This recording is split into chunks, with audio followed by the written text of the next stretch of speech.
Assalamualaikum warahmatullahi wabarakatuh. Pada pertemuan kedua ini dilanjutkan dalam video pembelajaran membahas tentang permasalahan ketenagakerjaan dalam pembangunan ekonomi.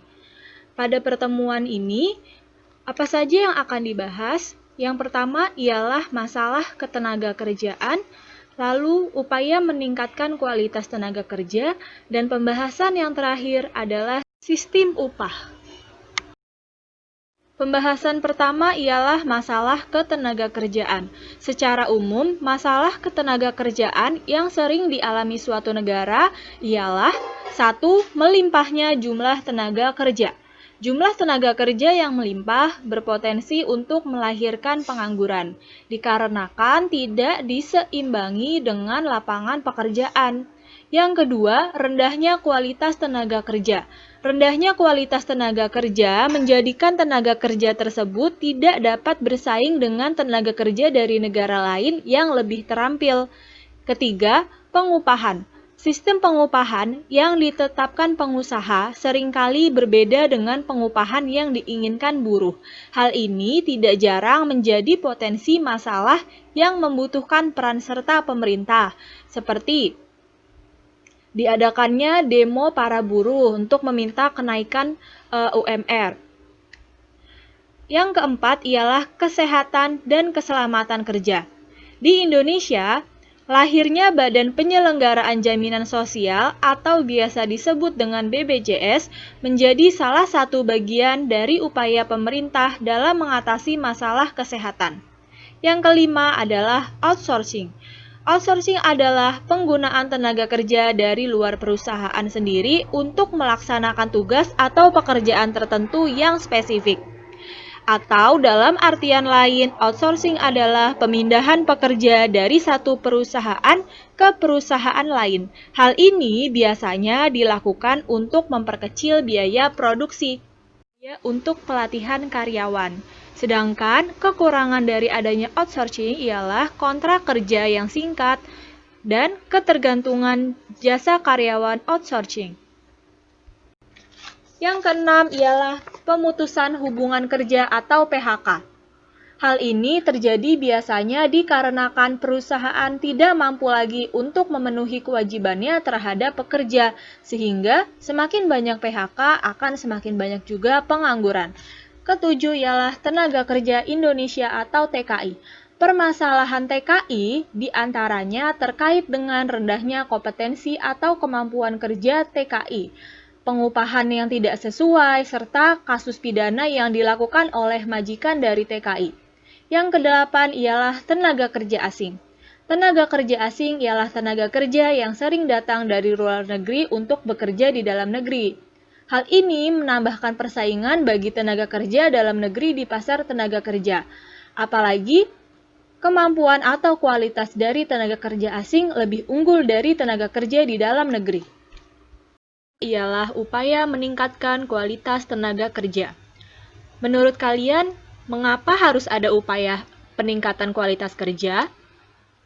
Kualitas tenaga kerja juga dapat menjadikan faktor pendorong pembangunan ekonomi dikarenakan akan adanya kualitas sumber daya manusia yang unggul, maka dapat mengolah sumber daya alam dengan baik. Upaya peningkatan kualitas kerja tersebut dapat dilakukan melalui hal-hal berikut. 1. Melalui pendidikan dan pelatihan. Pendidikan dan pelatihan ini dilakukan dalam rangka mengembangkan pengetahuan, kompetensi, dan keterampilan tenaga kerja. Seperti pemberian beasiswa pendidikan, dan yang kedua ialah memberikan pelatihan karyawan sebelum bekerja, sehingga sumber daya manusia memiliki kualitas.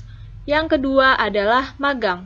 Magang ditujukan dalam rangka mengembangkan kompetensi teknis dan transfer aplikasi teknologi. Tujuannya supaya budaya kerja dan standar operasional manajemen perusahaan dapat diserap oleh orang yang melaksanakan program magang, untuk selanjutnya diterapkan pada perusahaan tempat mereka bekerja. Magang bisa dilakukan di dalam negeri maupun dilakukan di luar negeri. Ketiga ialah pengelolaan produktivitas dan prestasi tenaga kerja. Pengelolaan produktivitas tenaga kerja dilakukan melalui peningkatan gizi, kesehatan, kualitas mental, serta spiritual. Dengan dilakukannya hal tersebut, maka akan terciptanya tenaga kerja yang berkualitas. Adapun pengelolaan prestasi tenaga kerja dilakukan dengan meningkatkan profesionalisme kerja, seperti menciptakan sebuah inovasi baru yang dapat menguntungkan sebuah perusahaan, serta kepada tenaga kerja yang berprestasi. Dalam pembahasan selanjutnya mengenai sistem upah, struktur, dan skala upah. Sistem upah di Indonesia diatur dalam Undang-Undang Nomor 13 Tahun 2003 tentang Ketenagakerjaan. Upah sendiri memiliki pengertian bahwa hak pekerja yang diterima dan dinyatakan dalam bentuk uang sebagai imbalan dari pengusaha atau pemberi kerja. Sistem upah di Indonesia pada umumnya didasarkan pada 3 fungsi. Pertama, menjamin kehidupan yang layak bagi pekerja dan keluarga. Kedua, mencerminkan imbalan atas hasil kerja seseorang. Ketiga, menyediakan insentif untuk mendorong meningkatkan produktivitas kerja. Dewan Pengupahan. Sistem pengupahan diatur dalam Keputusan Presiden Nomor 107 Tahun 2004 tentang Dewan Pengupahan serta Keputusan Menteri Tenaga Kerja dan Transmigrasi Nomor Kep/231-Men/2003. Dewan Pengupahan adalah suatu lembaga non-struktural yang bersifat triparti yang bertugas memberikan saran dan pertimbangan kepada pemerintah dalam rangka perumusan kebijakan pengupahan dan pengembangan sistem pengupahan nasional. Dewan Pengupahan terbagi menjadi 3. Pertama, Dewan Pengupahan Nasional atau DPNAS yang dibentuk oleh Presiden. Kedua, Dewan Pengupahan Provinsi atau DPPROV yang dibentuk oleh gubernur, dan yang ketiga Dewan Pengupahan Kota atau Kabupaten atau DPK atau DPKAP yang dibentuk oleh bupati atau wali kota.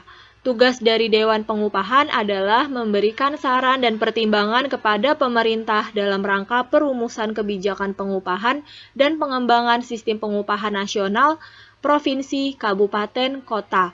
Misalnya, dalam penentuan upah minimum provinsi atau UMP dan upah minimum kota atau kabupaten.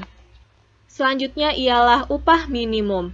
Ketentuan upah minimum diatur melalui Peraturan Menteri Tenaga Kerja dan Transmigrasi Nomor 7 Tahun 2003 tentang upah minimum.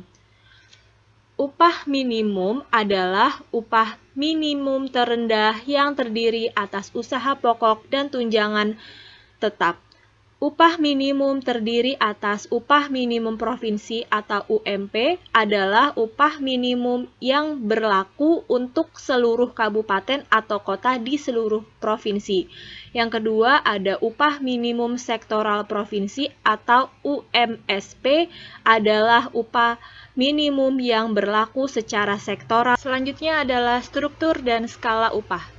Ketentuan tentang struktur dan skala upah di Indonesia diatur dalam Keputusan Menteri Tenaga Kerja dan Transmigrasi Nomor Kep.49/Men/4/2004 tentang ketentuan struktur dan skala upah. Struktur upah adalah susunan tingkat upah dari yang terendah sampai yang tertinggi atau dari yang tertinggi sampai yang terendah. Adapun skala upah adalah kisaran nilai nominal upah dalam setiap kelompok jabatan. Dasar pertimbangan dalam menyusun struktur upah terdiri dari 1. Struktur organisasi. Tentunya upah CEO dengan office boy tentunya berbeda. Kedua adalah rasio perbedaan bobot pekerjaan antar jabatan. Biasanya semakin tinggi jabatannya akan semakin besar upahnya. Ketiga, kemampuan perusahaan. Kemampuan perusahaan berbeda dengan satu dan lainnya dalam memberikan upah. Tentunya pastinya tidak sama. Yang keempat, biaya keseluruhan tenaga kerja. Yang kelima, upah minimum. Dan yang keenam, kondisi pasar. Penyusunan skala upah dapat dilakukan melalui dua pendekatan. Pendekatan pertama ialah skala tunggal. Skala tunggal ini yaitu skala upah dengan ketentuan setiap jabatan pada golongan jabatan yang sama memiliki upah yang sama. Kedua adalah skala ganda, yaitu skala upah dengan ketentuan setiap golongan jabatan memiliki nilai upah nominal terendah dan tertinggi.